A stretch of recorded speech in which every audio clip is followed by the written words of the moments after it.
This is not right. And who knows what's going to happen in the future, like if this keeps going on. But I do have some hope that some of the politicians who are already in power, they will put a stop to it, because it's just getting out of control.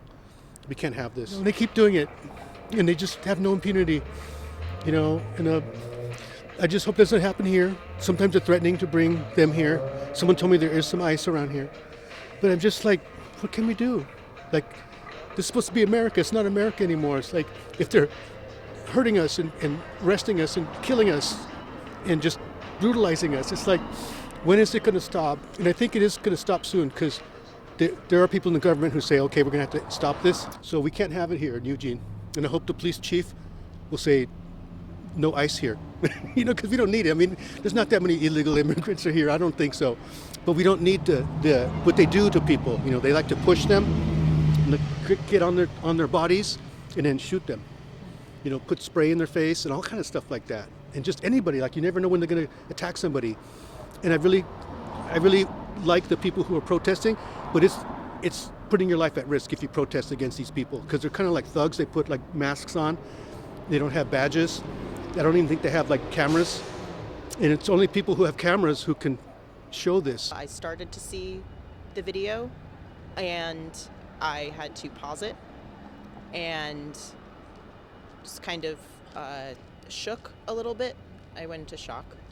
I started crying in the kitchen where I saw it, and as a distraction, I started emptying the dishwasher, and my mother in the other room heard me, and she said, "Are you okay?" And I said, "No." And she said, "Is there anything I can do?" I was like, "I wish, but no." So many people would be desensitized. Honestly, when I saw the clips from Renee Good, I was desensitized to that. It didn't affect me as strongly as this one did, and I don't know why. But after seeing that, thinking of Renee Good now, definitely has a more visceral reaction of thinking about the communities and the people witnessing that. He was exercising his right as an American citizen, and they used that to create a story of something that didn't happen. They said that he was aggressive. They said that he approached the officers when in the video he isn't even facing towards them. He has turned his back to them to help this woman that they pushed over. And they initiated it. I just feel kind of embarrassed a little bit about, kind of being from Minnesota and seeing all these things having to do with ice. It's kind of hurtful, and it just kind of makes you realize that this world is kind of crazy, and, things happen everywhere. And I don't know, it's just really sad to see, it kind of breaks my heart seeing that all these people are getting hurt and, everybody's scared. It looked pretty saddening.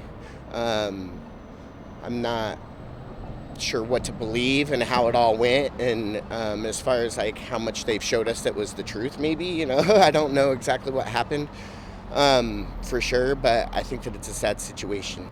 I just really feel that we've lost somebody very important to the community, somebody who had dreams of peace and protecting and helping others, and this is just inexcusable that we have people in leadership positions that are supposed to be protecting us and not destroying us. And this was an act of just absolute, it's an atrocity. I feel that we really need to do a better job, I guess, at who we're allowing to hold that authority, to hold and protect our borders. They're supposed to be here to protect us and to stabilize the peace within our country, and not to be executing people frivolously and acting like it's, it's not a joke. And I really just feel that we need more protection from people who are well-trained, well-educated.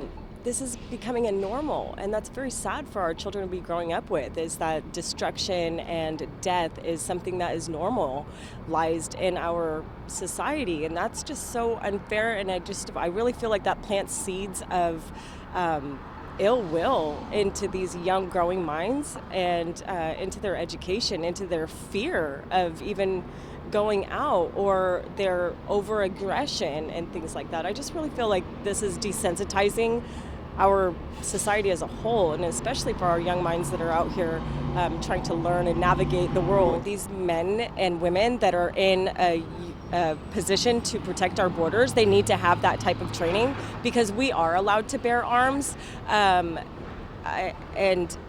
With that being said, not everybody is a threat. We're all just trying to protect our own and the people that are around us. But I really just feel like that goes into a deeper notion of like well-trained officers that are representing our borders. Because that is our Second Amendment. That is our right. We get to do that. I personally do not, but that's something that goes into a deeper involvement of training the civilian. When you have that huge of a duty to do for us is to protect us, it's disheartening, and it's just like absolutely, it's unacceptable. It was an execution.